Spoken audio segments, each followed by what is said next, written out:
তো বন্ধুরা দেখো আমি তো বিয়েবাড়িতে চলে এসেছি। আগের দিনের ব্লগে তোমাদের বলেছিলাম যে বিয়েবাড়িতে যাব। তো আজকে সেটা দেখাচ্ছি পরের দিন। বিয়েবাড়িতে তো এসেছি কিন্তু আমরা তো কিছু খাবো না। আমাদের তো একাদশী পরের দিন। তো তাই জন্য আমি এখানে দেখতে এসেছি যে স্টলে কি, কি আছে। তো এখানে দেখলাম কফি আছে, জিলিপি আছে, তারপর তোমার ফুচকা আছে। ফুচকাও খাবো না রাত্রিবেলায়। তারপরে তোমার পান ছিল, আরও কি, কি সব ছিল। তো আমার পছন্দ হলো এই জিলিপি আর ক্ষীর। এটা তো আমরা খেয়ে নিলাম। এবার উপরে দেখতে আসলাম ছেলে আর মেয়ে একা একা কেমন কি খাচ্ছে, কি নিল। তো ওইটুকু দেখতে আসলাম। এসে দেখি এরা দুই ভাই বোনে ঠিকঠাকই খাচ্ছে। তো আমার ছেলের খাওয়া দাওয়া জানতেন একেবারে খেলায় মেতে আছে, মানে পাশে মোবাইল চালিয়ে দিয়েছে। আসলে কি বলতো, আজকে একটা খুব ইম্পর্টেন্ট খেলা হচ্ছে, তাই খাওয়ার দিকে ওর আর তেমন মন নেই। কিন্তু আমি বলে বলে দাঁড়িয়েছিলাম, ওর বাবা আর আমি দিয়ে বলে বলে ওদেরকে খাওয়াচ্ছিলাম। তো যাই হোক, ওরা খেয়ে নেবে, তারপরে আমরা নিচে চলে আসবো সবাই মিলে। বাড়ি ফেরারও পালা, কেন বাড়ি ফিরতেই হবে তাড়াতাড়ি। আমার ছেলে বলছে তাড়াতাড়ি বাড়ি চলো, তাড়াতাড়ি বাড়ি চলো, আগে খেলা দেখবো কি হচ্ছে। তারপরে যখন আমরা ফিরবো তখন মোবাইলে আবার দেখতে দেখতেই যদিও আসছিলাম। তো তারপরে কেয়ার বাবাকে বললাম যে চলো আমরা একটু ফটো তুলে নিই, না হলে তো বিয়েবাড়ি আসার কোনো মানেই হয় না। একটা যদি সুন্দর সুন্দর ভিডিও না তুলি, এমনিতে তো খাবোই না, তারপরে যদি একটা ছবিও না তুলি তাহলে কেমন কেমন লাগে। তো সবাই মিলে আমরা একটু ছবি তুলে নিচ্ছিলাম দেখো। আর খুব সুন্দর, এই যে গেটের কাছেই ছিল। তো তারপরে তো বাড়ি চলে আসলাম, আর এসেই সঙ্গে সঙ্গে টিভি খুলেই দেখি একদম আমাদের ইন্ডিয়ার জয় জয়কার। এই যে বিরাট কোহলি কিন্তু বলছিল সেই সময় যে আমি তো আছি, টেনশন নেই। তো এটা দেখে আমাদের খুবই ভালো লাগছিল, আমরা খুব এনজয় করছিলাম এই দিনটা। তো তারপরে পরের দিন সকালবেলায় আমি গোপু সোনাদের স্নান করিয়ে দিনটা শুরু করলাম। এই যে দেখো আমার বাড়িতে যারা এসেছে তাদেরকে আমি সুন্দর করে স্নান করিয়ে সাজিয়ে গুছিয়ে নিয়েছি একেবারে, তারপরে সিংহাসনে বসিয়ে দেবো। কেন একটা একটা করে পাঁচজনাকে জামা পরানো, তাদের চুল পোশাক সব পরাতে না একটু সময় লাগে। তারপরে দেখো এদেরকে আমি পুজো তো দিয়ে নেব। হ্যালো বন্ধুরা, কেমন আছো তোমরা সবাই? আশা করছি ভালো আছো, আর আমরাও ভালো আছি। আর আজ হচ্ছে মঙ্গলবার, এখন আমি পুজো দিয়ে নিলাম সকাল সকাল। তো আমার তো পুজো দেওয়া হয়ে গেল, আর এখন আমি একটু দেখছি যে এই কম্বলটাকে রোদরে দিয়েছি, বুঝলে তো?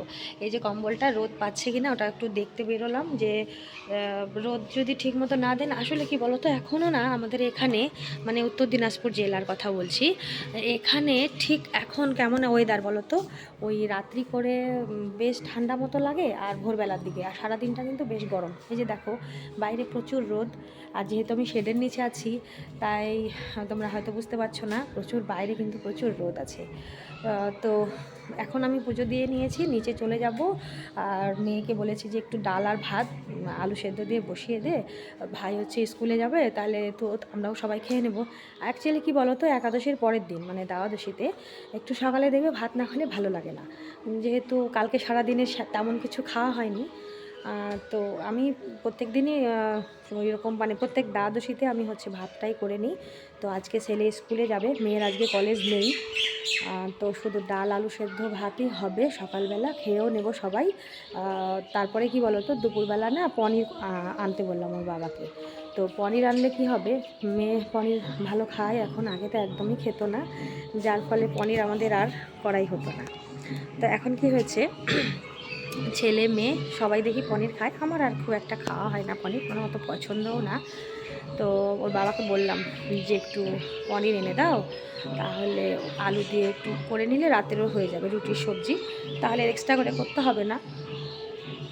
তো মেয়ে বলল আমি পনিরটা করেই নেব, তাহলে তোমার আজকে রান্নাবান্না করতে হবে না, মানে ডাল ভাত তো একেবারে হয়েই গেছে, শুধু বাকি আছে পনিরটা।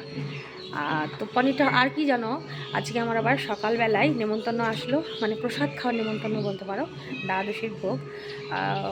আমি আগে থেকে জানতাম না যে আমার নেমন্তন্ন, আসলে কেয়ার বাবার নেমন্তন্ন ছিল।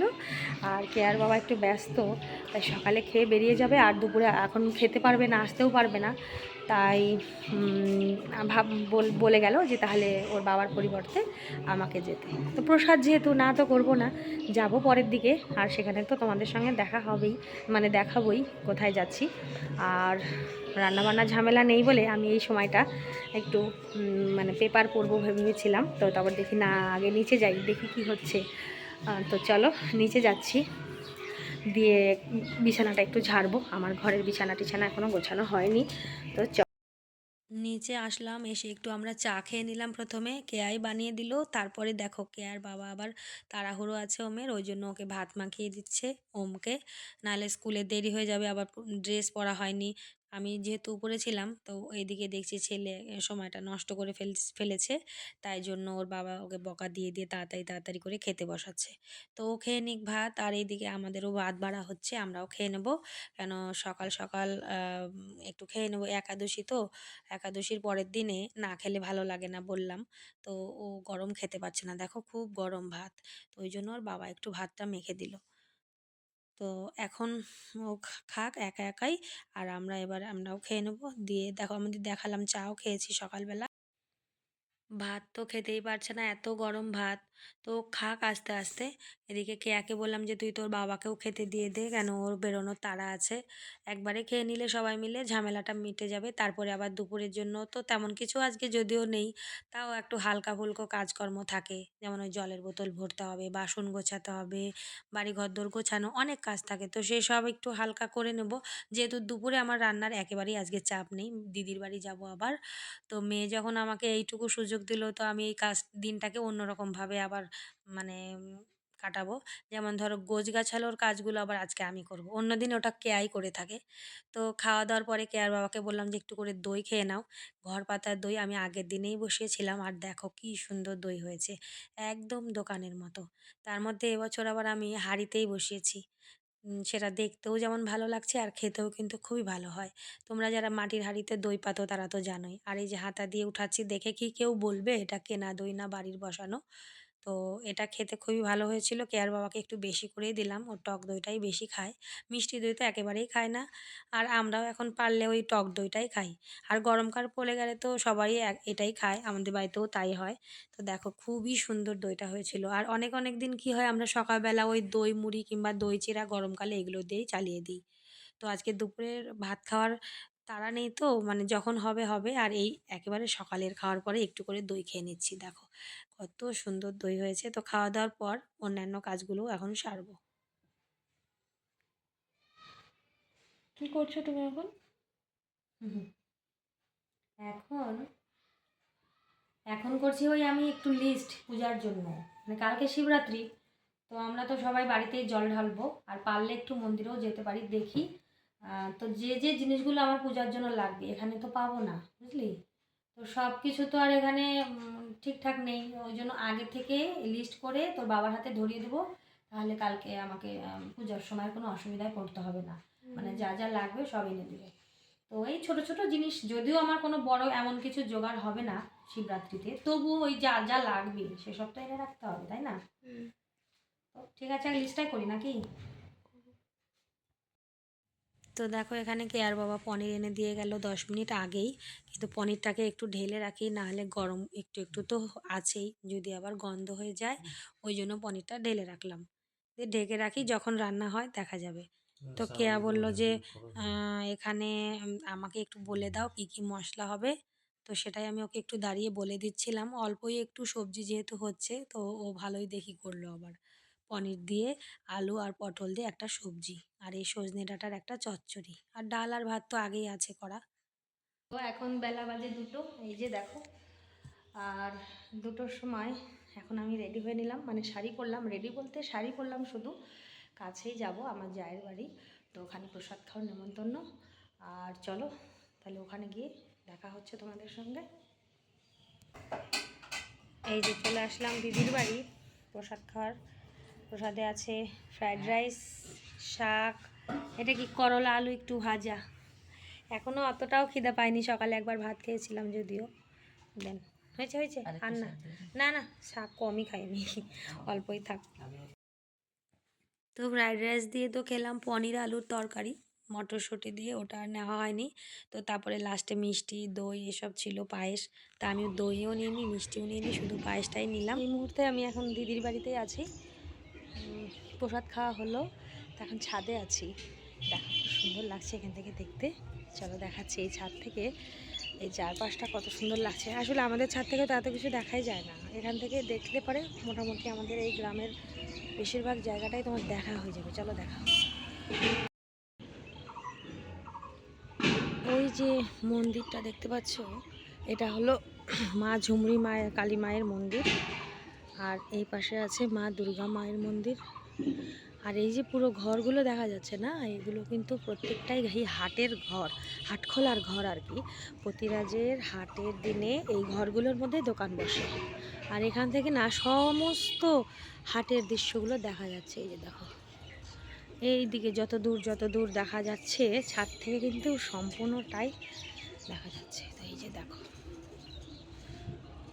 এই যে বিকেলে হাট বসে, মানে বাজার। আর এমনিতেই প্রত্যেক রোববার করে এখানে হাট বসে। আর একটা জিনিস দেখাচ্ছি চলো, সেটা হলো কুল গাছটা দেখো, কি ভালো কুল। এই যে দেখো, পাতা কম, শুধু কুলে কুল। এই দেখো, এই দেখো, বুঝতে পারছো?